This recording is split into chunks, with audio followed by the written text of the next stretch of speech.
felt meaningless. But in a twisted way, that was what made it so terrifying.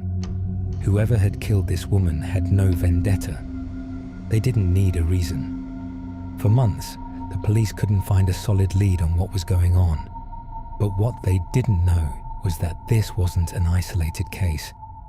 This was the work of someone far more dangerous, more elusive than they could have imagined. This was Carl Eugene Watts, a name that would become synonymous with terror, but never with fame. A man whose reign of violence spanned decades. A man who killed women not out of hatred, but because he believed they needed to be erased from the world. He wasn't trying to seek revenge or prove a point. He had no need for the recognition of a Ted Bundy or the theatrics of a John Wayne Gacy. His goal was singular: to cleanse the world as he saw it. For years, he operated in the shadows, moving with such anonymity that he slipped through the cracks of justice, leaving no trace behind. Born in 1953 in Texas, Carl's early life didn't suggest the monster he would become. In fact, it seemed almost the opposite. He was quiet, introverted, the kind of child who could go unnoticed. But when Carl was 8 years old, something happened that would change his life forever. He contracted viral meningitis. The illness left him with lingering effects, and those around him began to notice subtle changes in his behavior. Where he had once been a shy, introverted child, he became distant, cold, and detached from the world around him. His social interactions grew minimal, and he started drawing disturbing images that foreshadowed the darkness inside him. As Carl entered his teenage years, his disturbing behavior grew more pronounced. He began to experience vivid nightmares. Nightmares that weren't just random fantasies, but violent fantasies where he stalked and killed women. These were not just dreams. They were detailed, vivid, and in his mind, real.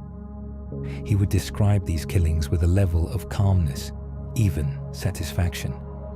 He spoke of the way he felt peace and control after each act of violence.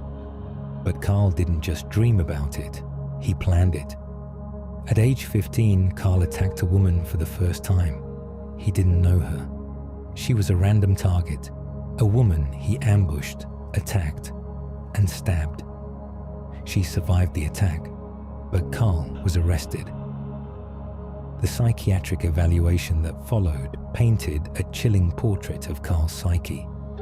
He was diagnosed with antisocial personality disorder, and the doctors warned that he posed a severe risk of future violence. But this wasn't enough to stop him. He spent only 2 months in a psychiatric facility before being released, or at least manageable. But Carl wasn't stopped. He was given a taste of freedom, and he wouldn't waste it. He slipped back into society, blending in like an invisible predator. He kept a low profile, living a life that appeared normal on the outside. He enrolled in school, worked odd jobs, and played football. People believed Carl had grown out of the darkness that had once lived inside him. But inside, the monster was waiting, and by the time he was 20, the urges were too strong to ignore. Carl didn't need a motive. His victims didn't need to be connected to him in any personal way. He didn't choose them based on race, age, or appearance. He didn't care about their backgrounds or their lives. His victims were simply women.